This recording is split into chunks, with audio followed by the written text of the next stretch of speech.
Hello friends, mini ब्लॉगमध्ये तुमच्या सगळ्यांचं मनापासून स्वागत करते. इकडे आज आपण चिमणी आपण साफ करून घेणार आहेत, कारण कुठल्याही सुखसुविधांचं घर आपल्याला जर पाहिजे असेल तर त्याची काळजी घ्यावीच लागते आणि वेळच्या वेळी त्या साफ केल्याच पाहिजे. सगळ्यात आधी मी मेन स्विच ऑफ केलेला आहे चिमणीचा आणि शेगडीचाही, कारण कसं आहे, आपण आता हे जाळी वगैरे काढून घेणार तर त्यामुळे मग तिकडे स्क्रू वगैरे आपल्याला उघडायचे आहेत. तर मेन स्विच आधी बंद करून घ्यायचं आहे. त्यानंतर आता जाळी काढून घेते. तर इकडे चिमणीच्या नादात माझी शेगडी फुटली असती खाली, पण मी वरच्यावर हातात घेतली. तर इकडे बघू शकताय की खूप अशी धूळ आणि चिकटपणा त्यावर आलेला आहे, म्हणजे फोडणीचा. तर तो आपण असा काही निघणार नाही. तर दोघं जाळ्या मी आता काढून घेतल्या आहे आणि हा जो वरचा लेअर आहे ना, तर त्या ठिकाणी मी आता टिश्यू पेपरने असं पुसून घेते.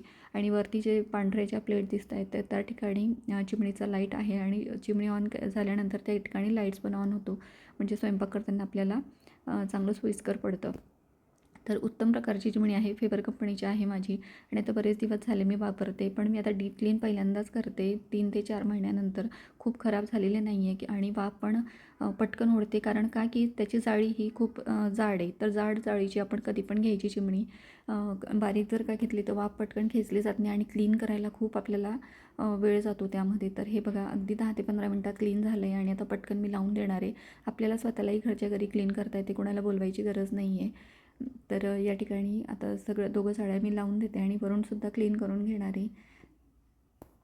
इकडच्या बाजूला पण 2 स्क्रू आणि इकडच्या बाजूला 2 स्क्रू, असे फक्त 4 स्क्रूवर ही जाळी असते. आणि खालचा जो रॉड आहे तो पण त्या ठिकाणी आपल्या लावून द्यायचा असतो. त्यामध्ये जास्तीचं जे तेल फोडणीचं असतं तर ते येत असतं.